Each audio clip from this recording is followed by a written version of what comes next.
Olá, eu sou o Dom, bem-vindo a mais uma leitura diária. Esse é um compromisso que eu tenho de leitura todos os dias.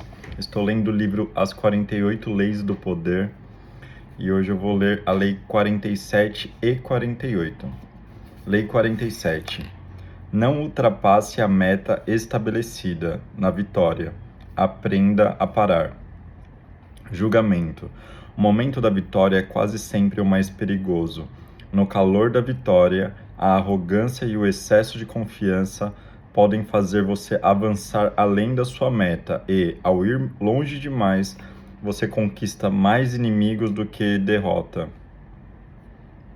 Não deixe o sucesso lhe subir a cabeça. Nada substitui a estratégia e planejamento cuidadoso. Fixe a meta. Ao alcançá-la, pare.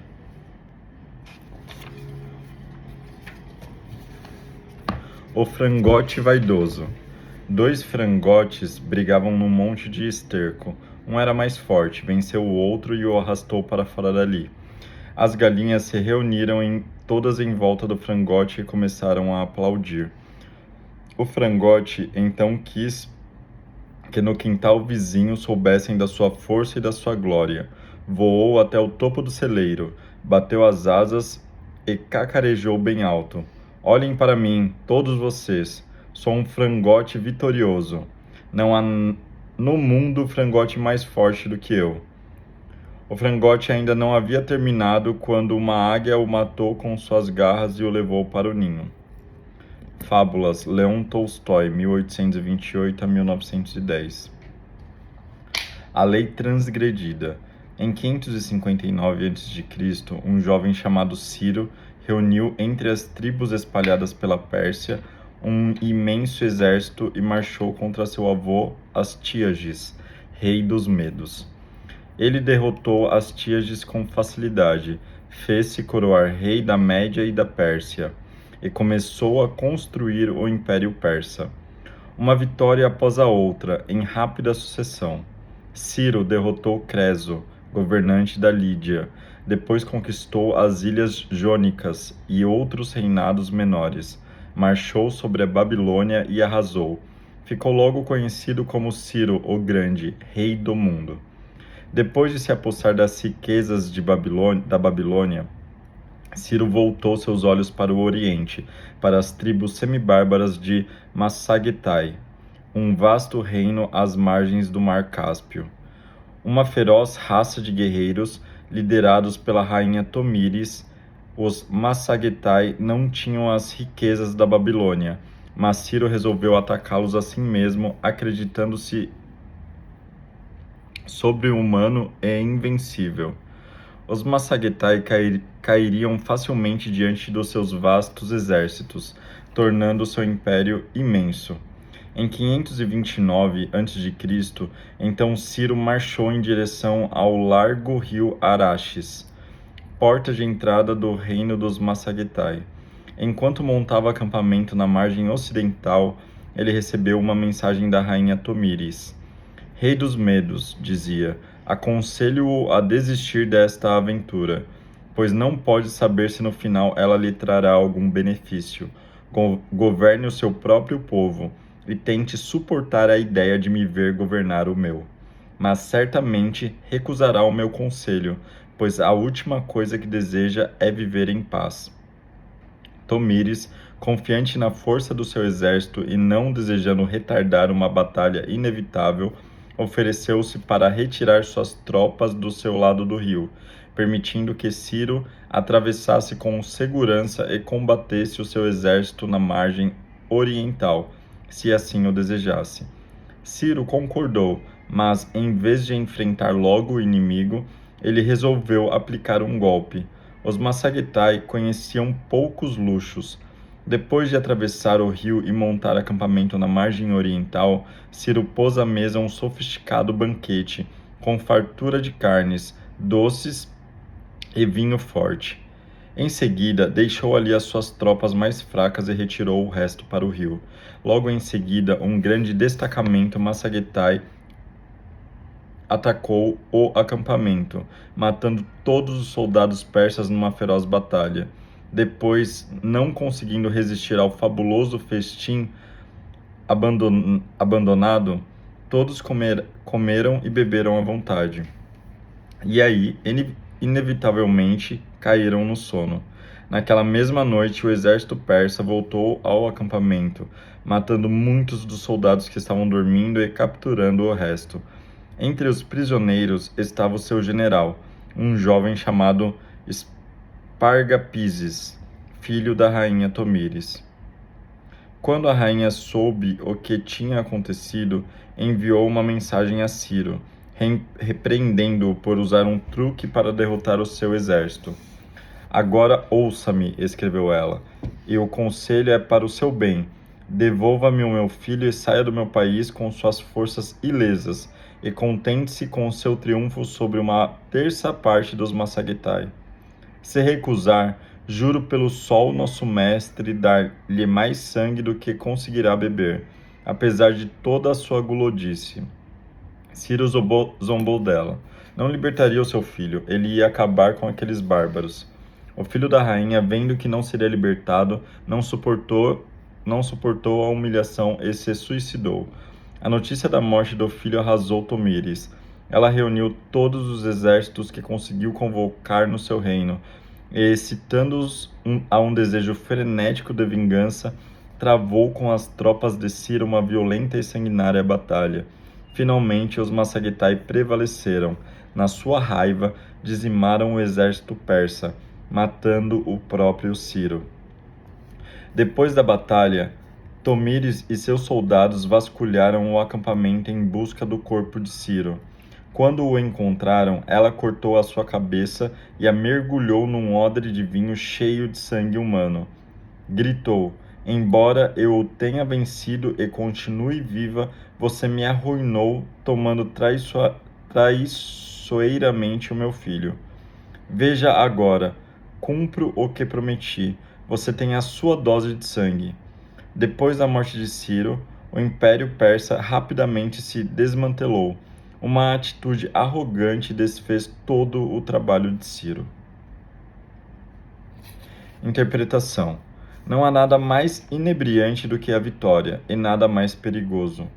Ciro tinha construído o seu império sobre as ruínas do anterior.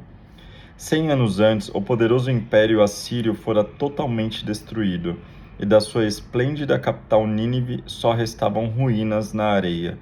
Os assírios tinham sofrido esse destino porque exageraram, destruindo uma cidade-estado após a outra até perderem de vista o objetivo das suas vitórias, e também dos custos. Eles se expandiram demais e fizeram muitos inimigos, que acabaram se unindo para destruí-los. Ciro ignorou a lição da Assíria. Não deu atenção aos avisos de oráculos e conselheiros. Não se importou em ofender uma rainha. Suas muitas vitórias tinham-lhe subido à cabeça, toldando-lhe a razão. Em vez de consolidar o seu já vasto império, ele continuou em frente. Em vez de reconhecer as diferenças entre as situações, ele sempre achava que uma nova guerra teria o mesmo resultado da anterior, desde que usasse os métodos que já conhecia, a força e a astúcia impiedosa. Compreenda: na esfera do poder você deve se guiar pela razão. Deixar que uma emoção momentânea ou uma vitória emocional influencie ou oriente os seus movimentos será fatal. Quando você alcançar o sucesso, recue. Tenha cautela. Saindo-se vitorioso, compreenda o que as circunstâncias particulares de uma situação representam, e não fique repetindo simplesmente as mesmas ações. Ao longo de toda a história, vêm-se espalhadas as ruínas de impérios vitoriosos e corpos de líderes que não aprenderam a parar e consolidar seus ganhos. A sequência do interrogatório. Em todos os seus interrogatórios, o mais importante de tudo, deixe-me repetir a ordem para estar sempre alerta para o melhor momento de parar. Nada pode ser mais importante do que encerrar o seu interrogatório com um triunfo. São tantos os advogados que conseguem pegar uma testemunha em grave contradição, mas, não satisfeitos com isso, continuam fazendo perguntas e seguem interrogando até anular o efeito da sua vantagem anterior sobre o júri. The Art of Cross-Examination, Francis L. Wellman, 1913. O general ambicioso. Lemos sobre muitos casos como este, pois o general que, por sua bravura, conquistou para seu senhor um estado e pela vitória sobre o inimigo obteve para si próprio muitas glórias e encheu seus soldados de ricos despojos de guerra, adquire necessariamente, junto com seus próprios soldados, assim como os do inimigo, e com os súditos do príncipe, uma tão elevada reputação que a sua própria vitória pode se tornar desagradável e motivo de apreensão para seu príncipe. Como a natureza do homem é ambiciosa e desconfiada, e não coloca limites à sua própria sorte, não é impossível que a suspeita que a vitória do general possa ter de repente originado na mente do príncipe tenha se agravado por algumas expressões insolentes de sua parte, de forma que o príncipe naturalmente será levado a pensar em se defender da ambição deste general. E, para isso, os meios que lhe vêm à mente são mandar matar o general ou privá-lo dessa reputação adquirida junto com o exército e o povo do príncipe, fazendo de tudo para provar que a vitória do general não se deveu à sua habilidade e coragem, mas ao acaso e à covardia do inimigo, ou à sagacidade dos outros capitães que estavam com ele em ação. Nicolau Maquiavel, 1469 a 1527.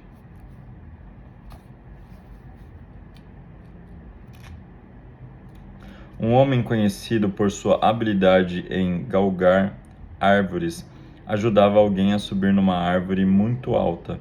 Ele mandou o sujeito cortar os ramos da copa e, nesse momento aparentemente tão perigoso, não disse nada. Só quando o sujeito começou a descer e chegou à altura dos beirais é que o especialista gritou: "Cuidado! Veja onde pisa ao descer." Eu lhe perguntei: "Por que disse aquilo? Naquela altura ele poderia pular se quisesse." "É essa a questão", disse o especialista. "Quando ele estava lá em cima numa altura estonteante e os ramos ameaçavam quebrar, o seu medo era tão grande que eu não disse nada." Os erros são cometidos sempre quando as pessoas chegam aos lugares fáceis. Era um homem simples, mas suas palavras estavam de acordo com os ensinamentos de homens sábios.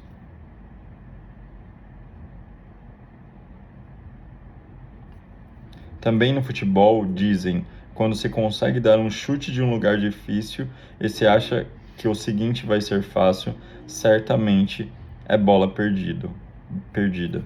Ensaio sobre o ócio, Kenko, Japão, século XIV.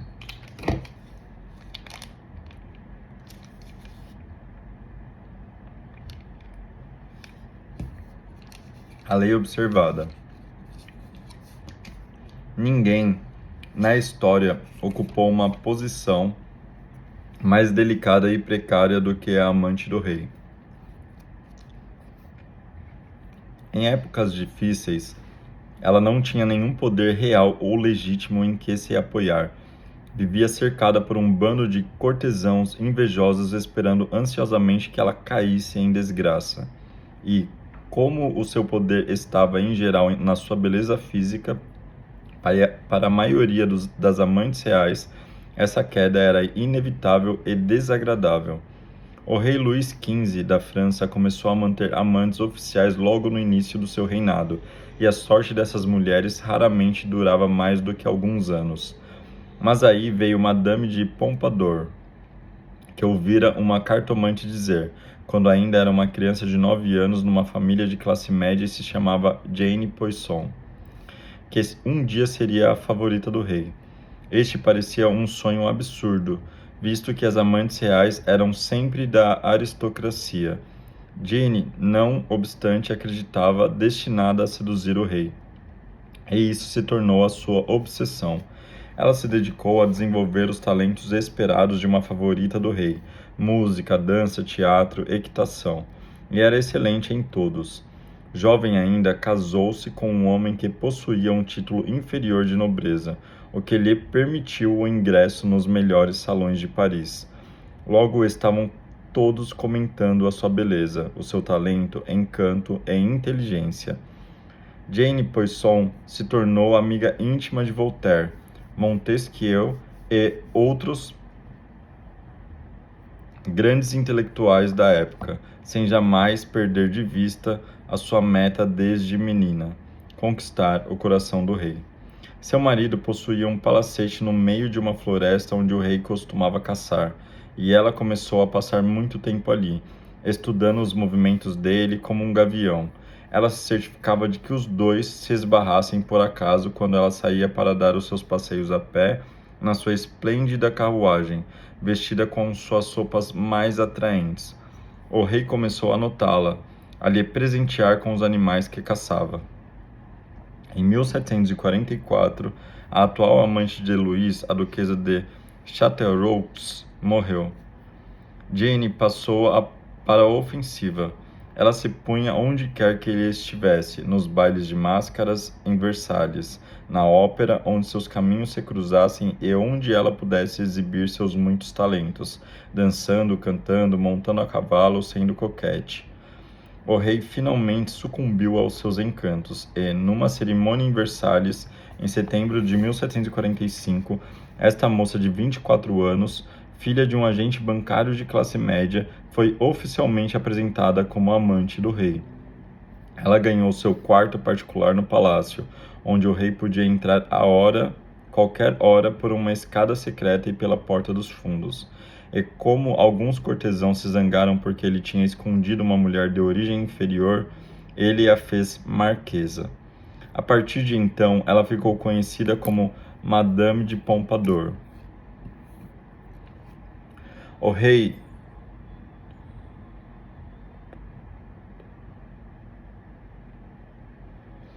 era um homem que se sentia imensuravelmente oprimido à mais leve sensação de monotonia. Madame de Pompadour sabia que mantê-lo sobre o seu fascínio significava mantê-lo entretido. Com essa finalidade, ela montava constantemente produções teatrais em Versalhes, nas quais atuava. Organizava caçadas sofisticadas, bailes de máscaras e tudo mais que o mantivesse entretido fora do quarto. Foi benfeitora das artes e árbitro do bom gosto e da moda em toda a França. Seus inimigos na corte aumentavam a cada novo sucesso, mas Madame de Pompadour se desviava deles com um estilo totalmente novo para uma amante do rei, com extrema polidez. Os snobs que ressentiam da sua origem mais simples, ela conquistou seu encanto e graça, e o mais inusitado, ficou amiga da rainha, e insistia com Luís XV para que fosse mais atencioso com sua esposa e a tratasse com mais delicadeza. Até a família real, a contragosto, lhe deu apoio. Para coroar a sua glória, o rei a fez duquesa. A sua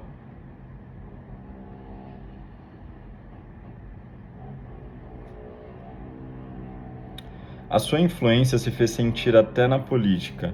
Na verdade, ela foi um ministro das Relações Exteriores sem título.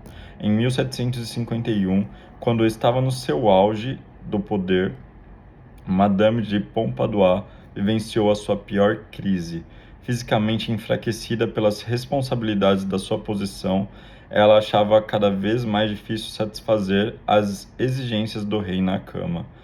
Era aí que normalmente as amantes chegavam ao fim, lutando para manter a sua posição enquanto a beleza desaparecia. Mas Madame de Pompadour usou uma estratégia.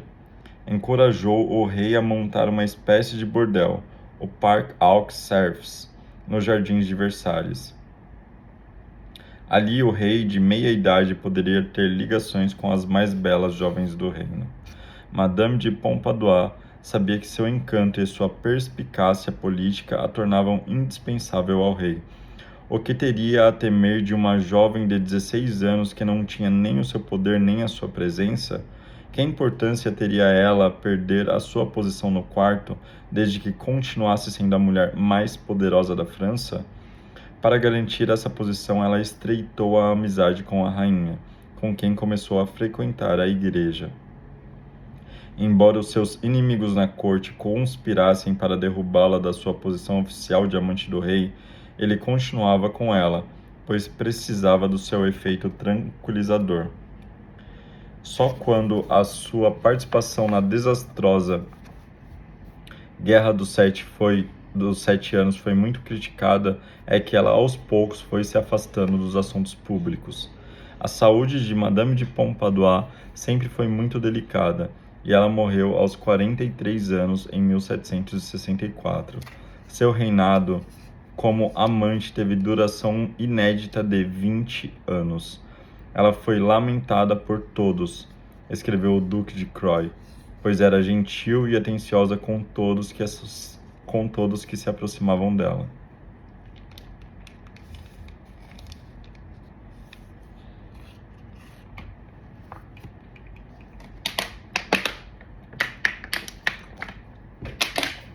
Interpretação.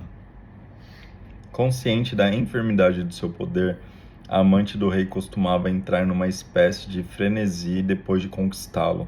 Ela procurava juntar o máximo de dinheiro possível para se garantir depois da sua inevitável queda.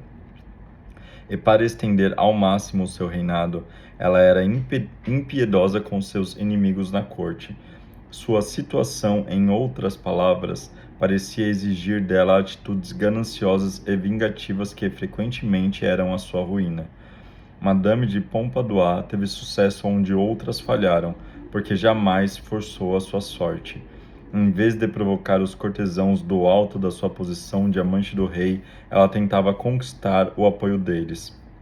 Jamais revelou o mais leve toque de cobiça ou arrogância. Quando não pôde mais cumprir os seus deveres físicos como amante, não se atormentou com a ideia de ser substituída na cama.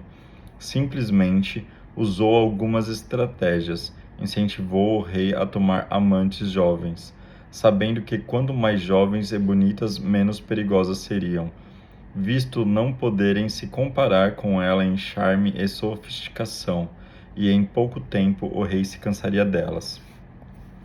O sucesso prega peças estranhas na mente, faz você se sentir invulnerável, deixando-o ao mesmo tempo mais hostil e sensível às pessoas que desafiam o seu poder.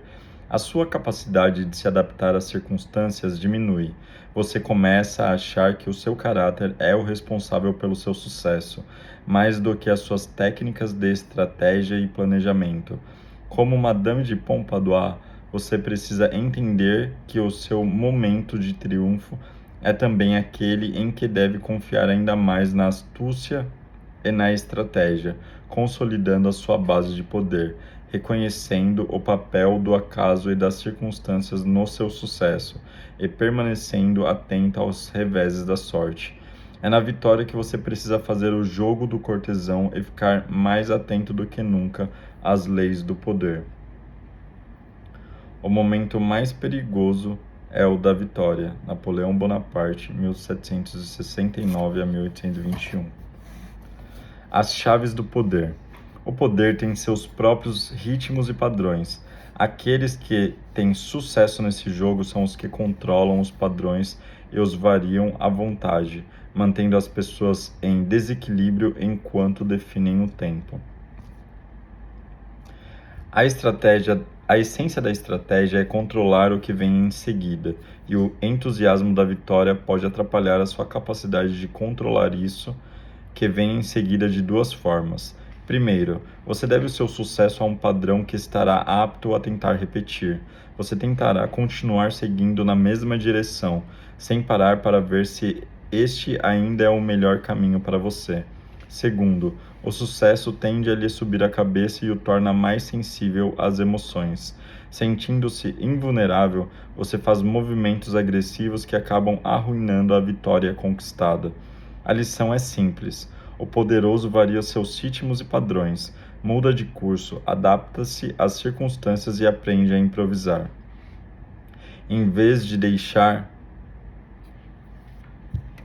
que os seus pés de dançarino o impulsionem para frente, Eles dão um passo para trás e olham para onde estão indo. É como se em suas veias corresse um antídoto para a intoxicação com a vitória, permitindo que controlem suas emoções e deem uma espécie de parada mental quando atingem o sucesso. Eles se aprumam, abrem o espaço para refletir sobre o que aconteceu, examinam o papel da sorte e das circunstâncias no seu sucesso. Como se diz nas escolas de equitação, para poder dominar um cavalo, é preciso antes ter o domínio sobre si próprio. A sorte e a circunstância têm sempre o seu papel no poder. Isto é inevitável e torna o jogo mais interessante, mas, a despeito do que se pensa, a sorte é mais perigosa do que o azar. O azar dá lições preciosas sobre paciência, tempo oportuno e a necessidade de estar preparado para o pior. A sorte ilude ensinando o contrário, fazendo você pensar que seu brilhantismo vai sustentá-lo até o fim.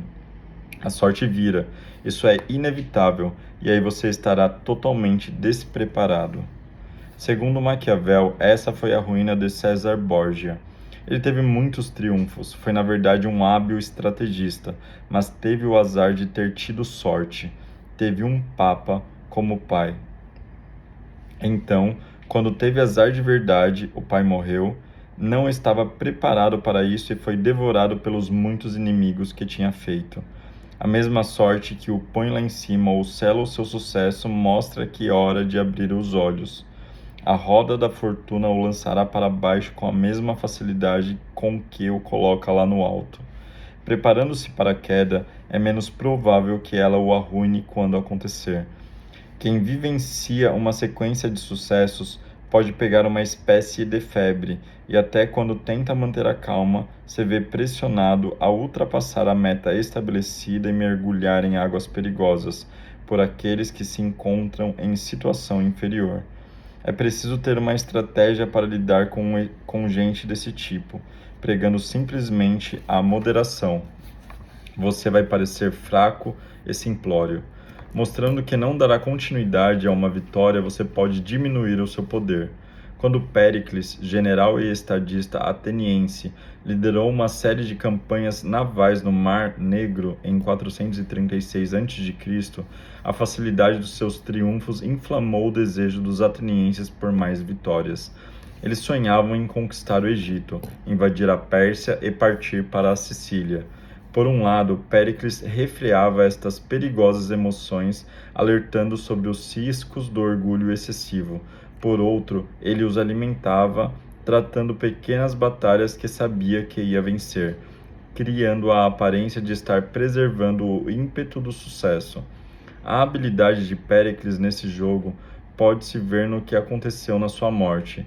Os demagogos assumiram, forçaram Atenas a invadir a Sicília e, num só movimento precipitado, destruíram um império. O ritmo de poder exige uma alternância entre força e astúcia. Força em demasia gera uma contra-reação. Astúcia em excesso, por melhor que seja, torna-se previsível. Trabalhando em nome do seu senhor, o Shogun Oda Nobunaga, o grande general japonês do século XVI e futuro imperador, Hideyoshi certa vez planejou uma vitória surpreendente sobre o exército do formidável general Yoshimoto. O Shogun queria ir mais adiante, conquistar e arrasar mais um inimigo poderoso, mas Hideyoshi o fez lembrar de um antigo provérbio japonês: depois de conquistar uma vitória, aperte os cordões do capacete. Para Hideyoshi, aquele era o momento em que o Shogun deveria trocar a força pela astúcia e dissimulação, fingindo uma série de alianças para indispor seus inimigos uns contra os outros. Assim, ele evitaria oposições desnecessárias geradas por uma aparência demasiadamente agressiva. Estas mudanças de ritmo são muito eficazes. Quem ultrapassa a sua meta quase sempre está motivado por um desejo de agradar a um mestre, comprovando a sua dedicação. Mas, esforçando-se demais, você corre o risco de despertar a desconfiança do mestre. Em várias ocasiões, os generais sob as ordens de Filipe de Macedônia caíram em desgraça e foram rebaixados de posto imediatamente depois de terem conduzido suas tropas a uma grande vitória. Mas uma vitória como essa, pensava Felipe, e esse homem poderá se transformar num rival em vez de subordinado. Quando você serve a um mestre, é melhor dimensionar cuidadosamente as suas vitórias, deixando que ele fique com as glórias e não permitindo jamais que ele se sinta constrangido. É também sensato estabelecer um padrão rígido de obediência para conquistar a sua confiança. No século IV a.C., um capitão sob as ordens do notoriamente severo general chinês Wu Xi se adiantou, atacando antes do início de uma batalha e voltou com várias cabeças inimigas. Ele achou que tinha mostrado seu ardoroso entusiasmo, mas Wu Xi não se impressionou. Um oficial talentoso, disse o general, suspirando ao mandar decapitá-lo, mas desobediente. Outro momento em que um pequeno sucesso pode estragar as chances de outro maior é quando o mestre ou superior lhe concede um favor. É um erro perigoso demais. Você parecerá inseguro, talvez não se sinta merecedor, e tenha de agarrar o máximo que puder enquanto tem chance. O que não pode acontecer novamente. A reação adequada é aceitar o favor delicadamente e se retirar. Qualquer favor subsequente você deve ganhar sem ter de pedir. Finalmente, o momento em que você para tem uma grande importância dramática. O que vem por último fica marcado na lembrança, como um ponto de exclamação. Não há ocasião melhor para parar e se afastar do que depois de uma vitória. Continue a se arriscar a reduzir o efeito, até terminar derrotado. Como dizem os advogados sobre os interrogatórios, pare sempre com uma vitória. Imagem: Ícaro despencando do céu. Seu pai, Dédalo, confecciona asas de cera que permitem aos dois homens sair voando do labirinto e escapar do Minotauro. Entusiasmado com a fuga triunfante e a emoção do voo, Ícaro sobe cada vez mais alto, até que o sol derrete a cera das asas e ele morre na queda. Autoridade. Príncipes e repúblicas deveriam se contentar com a vitória, pois quando almejam mais do que isso, em geral, perdem. O hábito de insultar o inimigo com palavras surge da insolência da vitória, ou da falsa esperança de vitória, a qual frequentemente desorienta os homens tanto nas suas ações quanto nas suas palavras, pois, quando esta falsa esperança se apossa da mente, faz os homens ultrapassarem o seu alvo e sacrificarem um bem garantido por outro melhor incerto. Nicolau Maquiavel, 1469 a 1527. O inverso.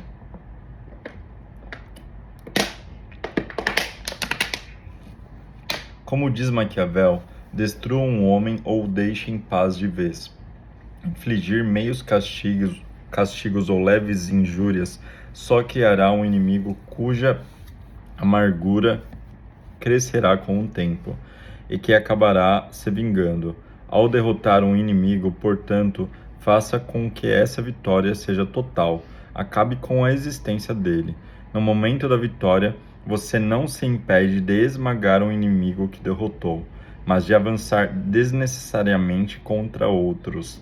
Seja implacável com seu inimigo, mas não crie outros indo além do necessário. Há outros que ficam ainda mais cautelosos depois de uma vitória, cujo resultado consideram ser apenas o de ter mais posses para proteger com o que se preocupar. A prudência depois da vitória não deve jamais fazê-lo hesitar ou perder o impulso, mas protegê-lo de atitudes precipitadas. Por outro lado, exagera-se o valor do ímpeto. Você cria os seus próprios sucessos, e se eles se seguirem um após o outro, o mérito é seu. Acreditar em ímpetos só o fará mais emotivo. menos disposto a agir estrategicamente, é mais apto a repetir os mesmos métodos. Deixe o ímpeto para quem não pode confiar em coisa melhor. Lei 48. Evite ter uma forma definida. Julgamento. Ao assumir uma forma, ao ter um plano visível, você se expõe ao ataque. Em vez de assumir uma forma que seu inimigo possa agarrar, mantenha-se maleável e em movimento. Aceite o fato de que nada é certo e nenhuma lei é fixa. A melhor maneira de se proteger é ser tão fluido e amorfo como a água. Não aposte na estabilidade ou na ordem permanente. Tudo muda.